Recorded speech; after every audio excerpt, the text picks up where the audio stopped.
మీ మోకాల నొప్పులకు ఎటువంటి సర్జరీ లేకుండా ఎపియాన్ పెయిన్ క్లినిక్ అందిస్తున్న అత్యాధునిక చికిత్స.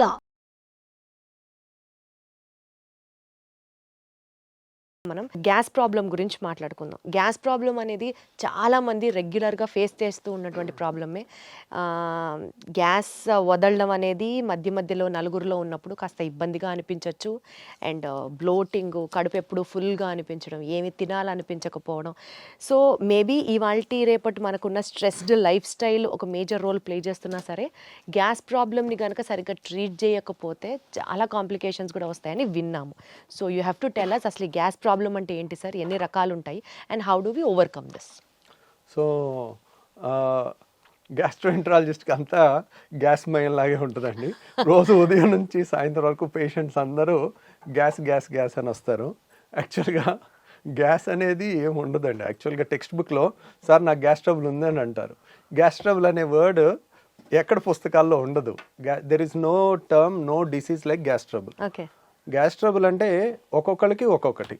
ఇప్పుడు కొంతమందికి తేపులు ఎక్కువ వస్తే దాన్ని గ్యాస్ ట్రబుల్ అంటారు. కొంతమంది పట్టుభ్రమంగా ఉంటే గ్యాస్ ట్రబుల్ అంటారు. కొంతమందికి గ్యాస్ కింద నుంచి ఎక్కువ వస్తే దాన్ని గ్యాస్ ట్రబుల్ అనుకుంటారు. కొంతమంది కడుపు నొప్పి వస్తే గ్యాస్ అనుకుంటారు. కొంతమంది ఛాతీలో మంటలాగా ఉంటే గ్యాస్ ట్రబుల్ అనుకుంటారు. రకరకాలుగా. సో కొంతమందికి ఊరికే విరోచనాలు, ఇర్రెగ్యులర్గా బౌల్ మూమెంట్స్ వస్తే ఏదో గ్యాస్ ఉందని అంటుంటారు. బ్లోటింగ్ అంటారు, ఉబ్బరం అంటారు, ఇట్లా రకరకాల. ఇది పలానా ఒక జబ్బు కింద కాదని, it's a non specific patient తయారు చేసిన జబ్బు అనమాట. దాన్ని వాళ్ళు గ్యాస్ అంటే వాళ్ళు చెప్పే కంప్లైంట్స్ అన్నీ నిశితంగా పరిశీలించి, ఓహో వీళ్ళకి ఈ ప్రాబ్లం ఉంది, ఓకే వీళ్ళకి గాల్ బ్లాడర్లో రాయి ఉన్నా కానీ గ్యాస్ ట్రబుల్ లాగా వస్తుంది. అంటే వాళ్ళు ఏంటంటే నూనె వస్తువులు తినలేరు. నూనె వస్తువులు తినగానే కడుపులో ఇబ్బంది అవుతుంది.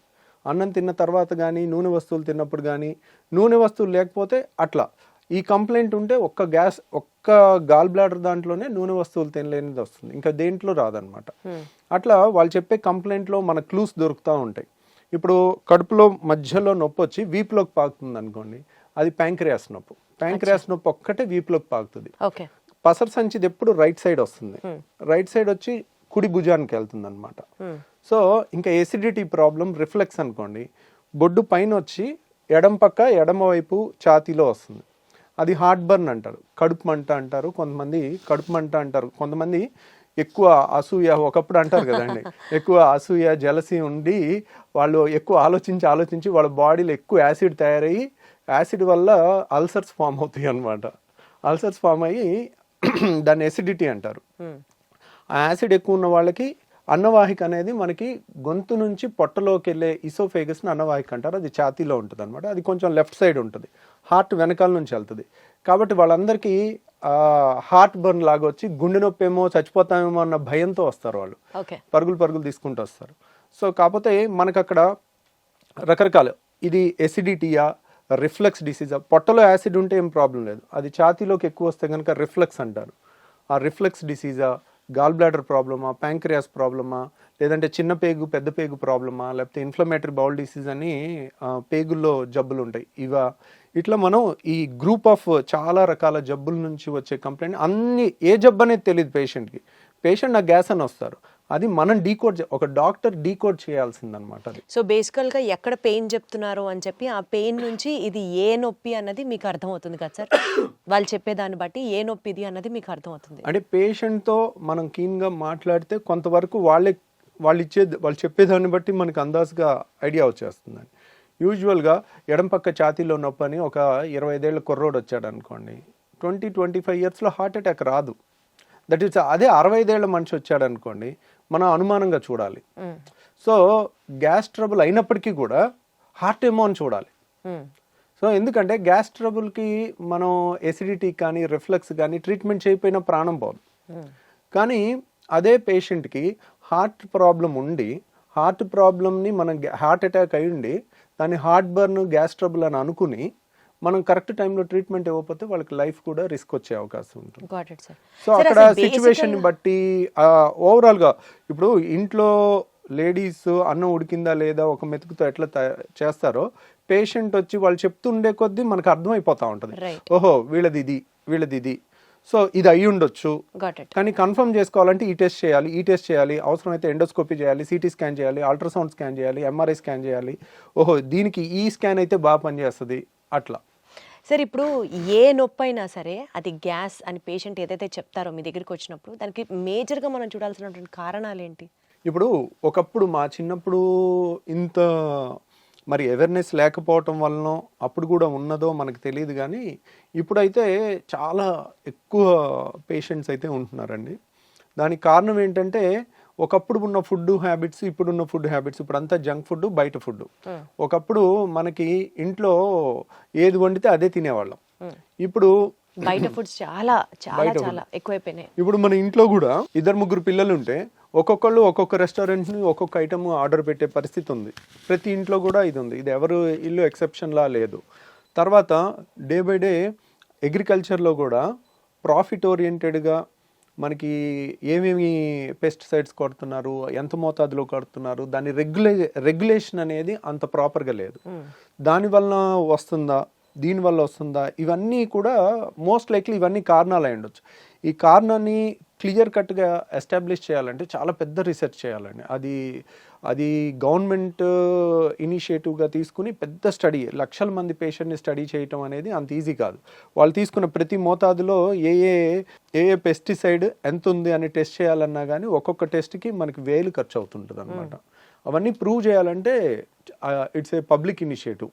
ప్రైవేట్గా ఒక డాక్టర్ కానీ ఒక ఇండివిజువల్ కానీ చేయగలిగింది కాదనమాట. ఇప్పుడు మన అమెరికాలో అయితే అలా నేషనల్ ఇన్స్టిట్యూట్ ఆఫ్ హెల్త్ అని ఉంటుంది, వాళ్ళు స్పాన్సర్ చేస్తారు, $1 మిలియన్ అట్లా రీసెర్చ్కి ఇస్తారు అనమాట. మన దగ్గర కూడా కొన్ని ఉన్నాయి, ICMR అని. అట్లా రీసెర్చ్ చేస్తే గానీ మనకి ఎందువల్ల అనేది ఈ గ్యాస్ ప్రాబ్లం వస్తుంది అన్నది తెలియదు. అంటే ఇదే కారణాలు, ఇదివరకు లేని ఇప్పుడు వచ్చినాయి కదండి. ఇప్పుడు ఇదివరకు ఇంత ఒబిసిటీ లేదు, ఇప్పుడు ఎందుకు వచ్చింది అంటే ఇప్పుడు ఇదివరకు 2 వీలర్స్ ఎన్ని ఉన్నాయి, ఇప్పుడు ఎన్ని ఉన్నాయి. నా స్కూల్కి నేను నడుచుకుంటూ వెళ్ళేవాడిని, ఇప్పుడు మా పిల్లలు కార్లో దిగి కార్లో వెళ్తున్నారు.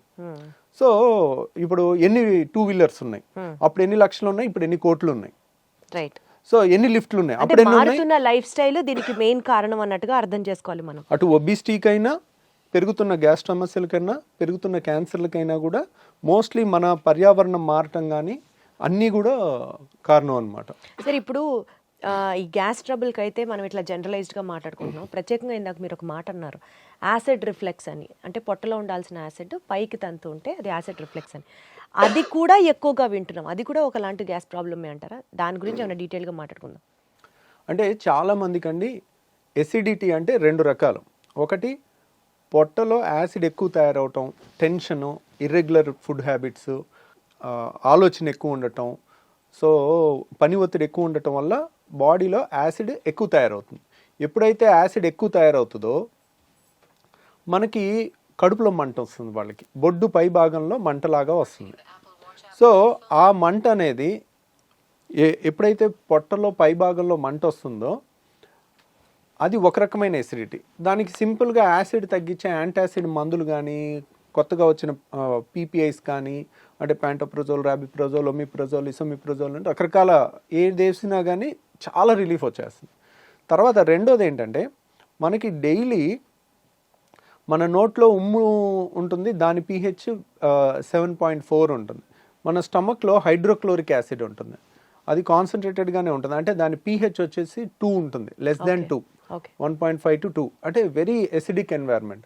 ఎందుకు మన ఫుడ్ను అంతా డైజెస్ట్ చేయడానికి కానీ, అది ఆ యాసిడ్ ఎన్వైర్న్మెంట్ వచ్చిన క్రిముల్ని, అనవసరమైన క్రిముల్ని చంపడానికి కానీ అదొక ప్రొటెక్టివ్ మెకానిజం, డైజెషన్కి కానీ హెల్ప్ అవుతుంది అనమాట. సో ఈ యాసిడ్ అనేది పొట్టలో ఉండటం సహజ గుణం.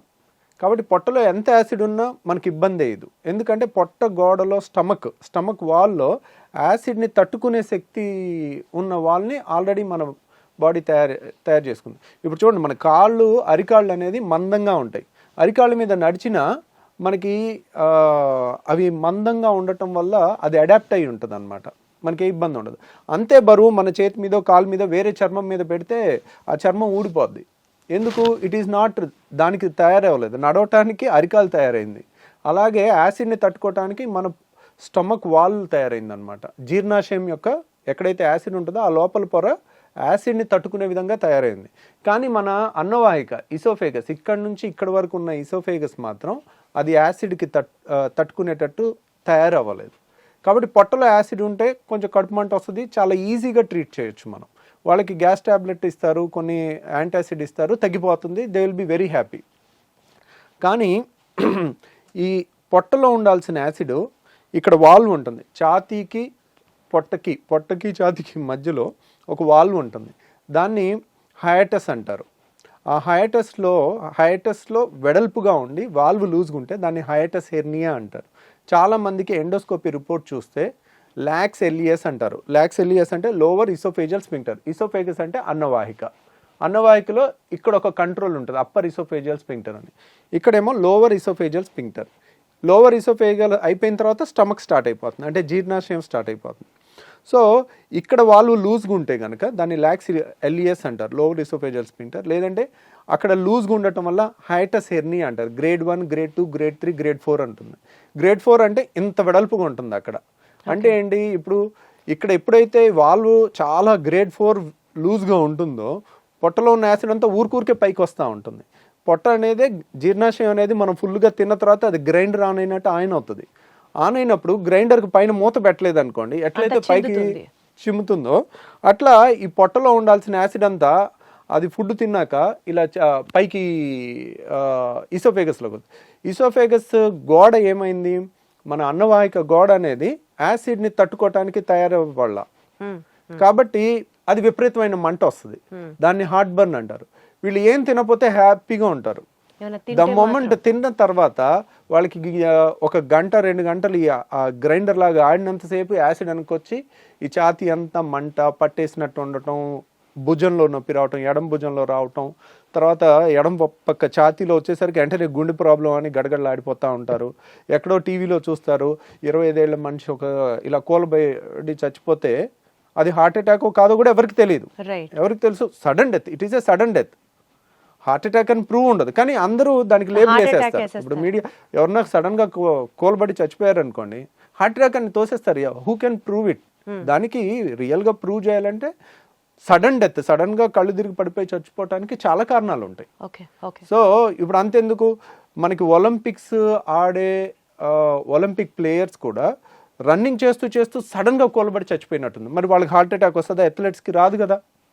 సో చాలామంది ఏంటంటే మీడియాలో ఎమెచ్యూర్ పీపుల్, అంటే నాన్ ప్రొఫెషనల్ పీపుల్ ర్యాపిడ్ కన్క్లూజన్స్కి వస్తారు. ఆ ర్యాపిడ్ కన్క్లూజన్స్కి వచ్చి ఒక యంగ్స్టరు కళ్ళు తిరిగి పడిపోతే హార్ట్ అటాక్ వచ్చి చచ్చిపోయాడని అలా ప్రొజెక్ట్ చేశారనుకోండి, ఎడం పక్క గుండెలో నొప్పి వచ్చిన హార్ట్ బర్న్, యాసిడ్ ప్రాబ్లం వల్ల, రిఫ్లెక్స్ వల్ల వచ్చిన వాళ్ళందరూ నిద్రలేని రాత్రులు గడపాల్సి వస్తుంది. అమ్మో నేను చచ్చిపోతే ఎలా. కానీ అసలు ఈ యాసిడ్ రిఫ్లెక్స్ వల్ల ప్రాణాలు పోయే సిచ్యువేషన్ కూడా ఉంటుందా సార్? ఉండదు, కానీ ఆ భయంతో ప్రాణం పోయినట్టు బతుకుతారు వాళ్ళు. అయ్యయ్యో. సో ఎప్పుడైతే ఎక్కడో టీవీలో ఒకటి చూసి సడన్గా యంగ్స్టర్స్లో కూడా హార్ట్ అటాక్స్ పెరిగిపోయినాయి అని మీడియాలో వచ్చింది అనుకోండి, అమ్మో ఎడం పక్క నొప్పి వస్తుంది, నాకు గుండె నొప్పి ఏమో, నేను అలా చచ్చిపోతానేమో, నా పిల్లలు ఏమైపోతారు, నా భార్య ఏమైపోద్ది, ఇంకా రాత్రి అంతా నిద్రపోకుండా అలా కూర్చుని ఉంటారు వాళ్ళు, బయటికి చెప్పుకోలేరు. కానీ వాళ్ళకి ఏదైనా తింటేనే కదా వచ్చేది ఆ అనీజీనెస్. కానీ వచ్చినప్పుడు కూడా మరి తింటే అంటే ప్రతి పూట తింటారు కదా. ఇప్పుడు కొంతమంది ఇర్రెగ్యులర్ టైమింగ్స్లో, ఈ కాలంలో స్ట్రెస్ లేని జాబ్ ఏది ఉంది, కరెక్ట్ టైంకి ఫుడ్ తినే జాబ్ ఏది ఉంది? అందరూ పరుగులు తీస్తా ఉండి రాత్రి 10ంటికి వచ్చి బిర్యానీ తిని వచ్చారనుకోండి, అర్ధరాత్రి 12ంటికి వాళ్ళకి వస్తుంది కరెక్ట్గా. ఆ టైంలో ఇంకా వాళ్ళు నిద్రపోరు, పాపం ఒకసారి ఇంట్లో వాళ్ళు నిద్రపోనివారు, కొంతమంది సైలెంట్ గా సఫర్ అవుతా. మరి ఏంటి సార్ దీనికి ప్రాబ్లం? ఆ లూజ్ అయిన వాల్వ్ ని టైట్ చేయొచ్చా? ట్రీట్మెంట్ ఏంటి? ఇంకా వాళ్ళు ఏం తినకుండా ఉంటారు అంటే గ్యాస్ ట్రబుల్లో చాలా మంది ఇలాంటి పేషెంట్స్ ఏంటంటే వీళ్ళకి మందులు ఇచ్చి ఫస్ట్ తగ్గించవచ్చండి. అంటే కంప్లీట్గా తగ్గించకపోయినా కంప్లీట్గా ఒక వాల్వ్ అనేది స్ట్రక్చరల్ డిఫెక్ట్ ఉంటే it has to be rectified. Okay. Acid ఎక్కువ ఉందనుకోండి, యాసిడ్ని తగ్గించవచ్చు. ఇక్కడ యాసిడ్ ఎక్కువ ఉండటం ప్రాబ్లం కాదు, నార్మల్ ఉండాల్సిన యాసిడే ఉంది, కానీ పొట్టలో ఉండాల్సిన ఛాతీలోకి వస్తుంది. రైట్. సో అక్కడ లూజ్గా ఉన్న వాల్వ్ని సో ఏదో విధంగా టైట్ చేసుకోవాలి. ఆ టైట్ చేసుకునే ముందు మనకి కొన్ని జాగ్రత్తలతో తగ్గించవచ్చు. ఆ జాగ్రత్తలు ఏంటంటే రిఫ్లెక్స్ కేర్ అంటారు దాన్ని. దాంట్లో ఏంటంటే ఒకేసారి కడుపు నిండా తినటం అనేది పెట్టుకోకూడదు. కడుపు నిండా తింటే ఏంటంటే ఈ ఛాతీలోకి ఎక్కువ వెనక్కి రావటం అనేది ఎక్కువ ఉంటుంది. ఇప్పుడు 4 ఇడ్లీలు 5 ఇడ్లీలు పడుతున్నాయి అనుకోండి, వాళ్ళు 2 మించి తినకూడదు. ఒకసారి కరెక్ట్గా గంటన్నర ఆగి మళ్ళీ 2 తీసుకోవాలి, మళ్ళీ గంటన్నర 2 గంటలు ఆగి మళ్ళీ 2 తీసుకోవాలి. ఇంకా దానికి నామోషి పడకూడదు, బాక్స్లో పెట్టేసుకోవాలి. ఎక్కడైనా ఒక 5 నిమిషాలు బ్రేక్ తీసుకోవాలి, పనిలో అయినా టక్ తినేసి అట్లా తెలివిగా చేసుకుంటే కనుక ఒకేసారి ఎక్కువ ఫుడ్ లేకపోతే ఎక్కువ వెనక్కి రాదు, ఎక్కువ యాసిడ్ తయారవదు, ఎక్కువ వెనక్కి వాళ్ళకి కూడా అంత అన్ఈజీనెస్ ఉండదు అప్పుడు పాపం. ఉండదు. అది ఒకటి. తర్వాత చాలా మంది చేసేది ఏంటంటే చక్కగా 4 ఇడ్లీలో 5 ఇడ్లీలో లేదంటే 3-4 దోశలో తినేసి గ్లాసు నీళ్లు 2 గ్లాసు నీళ్లు తాగుతారు. తాగితే ఇంకా ఎక్కువ వెనక్కి వచ్చేస్తుంది. సో వీళ్ళు ఎప్పుడు కూడా నీళ్లు తిన్న తర్వాత తాగకూడదు. మనకి నీళ్లు తాగాలి, ఒక 4 గ్లాసులైనా ముందు తాగేసేయండి. నీళ్ళు ఎప్పటికప్పుడు దిగిపోతాయి, నీళ్ళ వల్ల యాసిడ్ ఎక్కువ తయారవదు, వెనక్కి వచ్చినా అంత ఇబ్బంది ఉండదు, అంత ఎక్కువ కూడా రాదు, ఎప్పటికప్పుడు తొందరగా వెళ్ళిపోద్ది నీళ్ళు అనేది. సో నీళ్ళంతా తాగేసిన తర్వాత ఒక 10 నిమిషాల తర్వాత అప్పుడు ఫుడ్ తిన్నారనుకోండి, ఫుడ్ తిన్నాక నీళ్ళు తాగలేదనుకోండి, వెనక్కి వచ్చేది తక్కువ ఉంటుంది అన్నమాట. స్టమక్ మొత్తం నిండిపోదు. అంటే ఫుడ్తో సగం నిండిపోయి సగంతో నీళ్ళతో ఉంటే ఆ గ్రైండర్ ఆన్ అవగానే సప్పని పైకి కొట్టేస్తుంది. సో ఇలా రిఫ్లెక్స్ కేర్ అని ప్లస్ యాసిడ్ తగ్గించే టాబ్లెట్స్ కొన్ని వేసుకుంటే కూడా చాలా రిలీఫ్ వస్తుంది వాళ్ళకి. సో ఇలా మందులతో 90% క్యూర్ చేయొచ్చు. వండర్ఫుల్. కానీ ఒక 10% మాత్రం ఇంకా తిరుగుతూనే ఉంటారు. ఒక డాక్టర్ దగ్గరికి వెళ్తారు, మందులు ఇస్తారు, తగ్గదు. ఇంకో డాక్టర్ దగ్గరికి వెళ్తారు, మందులు ఇస్తారు, తగ్గదు. అక్కడ స్ట్రక్చరల్ ప్రాబ్లమ్ని అలా 10% వాళ్ళకి మనం లేటెస్ట్గా ఒక టెస్ట్ వచ్చిందండి. దాన్ని 24 hour pH స్టడీ అంటారు. అంటే 24 గంటలు మనం హాస్పిటల్లో ఉంచి ఒక మెషిన్కి బెల్ట్ దగ్గర పెట్టేస్తాం. బెల్ట్ దగ్గర పెట్టేసి సన్న దారం లాంటిది ముక్కులోంచి స్టమక్ వరకు పంపిస్తే దాని మీద pH సెన్సార్స్ ఉంటాయి. అంటే ఇక్కడ ఎంత pH ఉంది, పొట్టలో ఎంత pH ఉంది అనేది 24 hours మనం టెస్ట్ చేయాలి. టెస్ట్ చేస్తే యాసిడ్ ఇక్కడ కూడా ఎక్కువ ఉందని వచ్చినప్పుడు pH ఇక్కడ 2 ఉంటుంది, ఇక్కడ 7 ఉండాలి. ఇక్కడ కూడా 2 ఉందనుకోండి, that indicates reflex disease, acid reflex disease. దాన్ని కన్ఫర్మ్ చేసుకున్న తర్వాత అది ఆ టెస్ట్ పాజిటివ్ వస్తే మాత్రం సర్జరీ చేసుకోవాలి. ఆ టెస్ట్ కొంచెం కాస్ట్ ఎక్కువ ఉంటుంది, 24 గంటలు హాస్పిటల్లో ఉండి చేసుకోవాలి. సో బట్ దాంట్లో కనుక మనకి పాజిటివ్ వచ్చిందంటే కనుక అప్పుడు we can consider reflex surgery. Anti reflex surgery అనేది మనం ఈ వాల్వ్ని టైటన్ చేసుకుంటే వెనక్కి రాకుండా ఉంటుందన్నమాట. ఓకే. సో ఆ సర్జరీ మన దగ్గర ఇక్కడ చేస్తున్నారా సార్?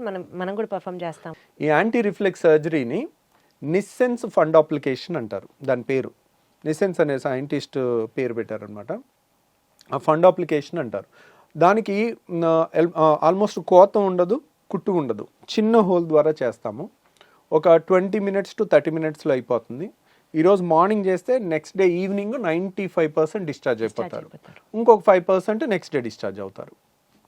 సో ఇది ఎఫెక్టివ్నెస్ ఎంత ఉంటుంది అంటే కనుక ఆల్మోస్ట్ 75% నుంచి 85% వరకు ఉంటుంది. ఒక 25%కి సగం రిలీఫే ఉంటుంది.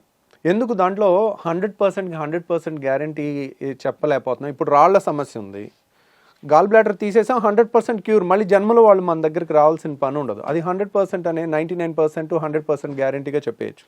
అదే రిఫ్లెక్స్ దాంట్లో 70 to 85% అనేది చాలా హై రిజల్ట్ అనమాట. సో ఎందుకనంటే ఇప్పుడు ఏదన్నా తీసేయటం తేలిక. గాల్ బ్లాడర్ తీసేసాం, అయిపోయింది. గర్భసంచి తీసేసాం, అయిపోయింది. చెయ్యి నరికేసాం, నిమిషం పని. సో తీసేయటం తేలిక. మొండి చెయ్యిని ఇలా తయారు చేయలేం. మనిషి ఇంకో 1000 జన్మలు ఎత్తినా కానీ, సైన్స్ ఎంత డెవలప్ అయినా కానీ మొండి చెయ్యిని ఈ మూమెంట్ రాదు. రాయటం కానీ ఈ అద్భుతమైన క్రియేషన్ అనేది జరగదు. ఈ వాల్వ్ కూడా ఒక అద్భుతమైన క్రియేషన్. అది మనకి న్యాచురల్గానే పర్ఫెక్ట్గా ఉండాలి. దాన్ని మనం క్రియేట్ చేస్తున్నప్పుడు మనం ఒక గాడ్ క్రియేట్ చేసిన క్రియేషన్ అంత పర్ఫెక్షన్గా ఎప్పటికీ చేయలేం.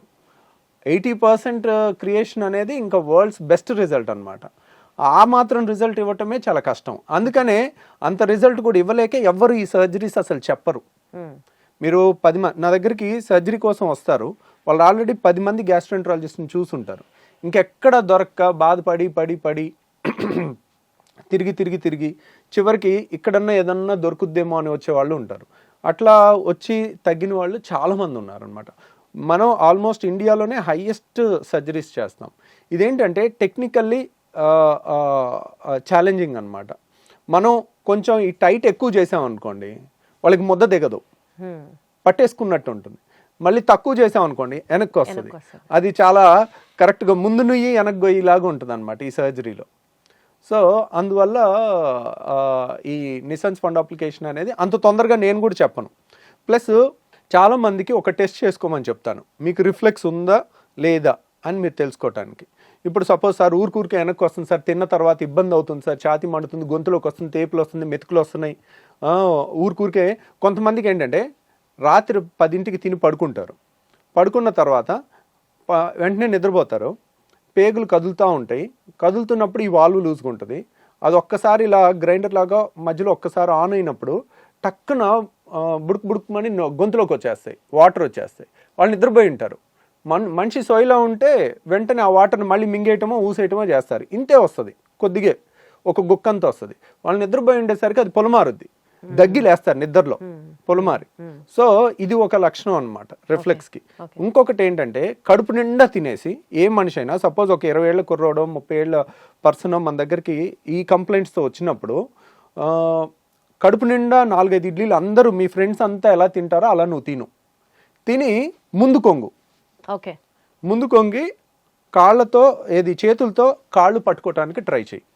అప్పుడు ఏమవుతుంది, నువ్వు ఎప్పుడైతే ముందు కొంగుతావో ఈ ప్రెషర్ పెరుగుతుంది. మనం ఇలా ముందు కొంగగానే పొట్టని స్క్వీజ్ చేస్తాం, పొట్టలో ప్రెషర్ పెరుగుతుంది. ఈ వాల్వ్ లూజ్ ఉందనుకోండి వాళ్ళు ఆపలేరు, టక్కున గొంతులోకి వచ్చేస్తుంది. సో ఈ టెస్ట్ అనేది ఎక్కడ పుస్తకాల్లో లేదండి, ఇది ప్రాక్టికల్ అండ్ కామన్ సెన్స్. ఈ టెస్ట్ అనేది most valuable thing.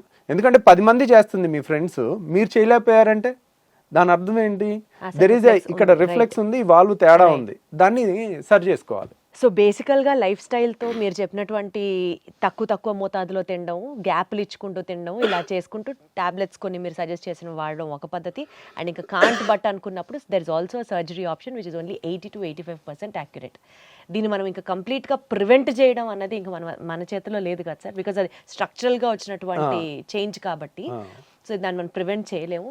The best thing they can do is మీలాంటి ఒక బెస్ట్ గ్యాస్ట్రెంట్రాలజిస్ట్ని సజెస్ట్ చేయడమే, కలవడమే, మీతో మాట్లాడడమే. సో విన్నారు కదండి, గ్యాస్ ప్రాబ్లం అనేది మనం లైట్గా తీసుకోవడానికి ఏమాత్రం లేదు.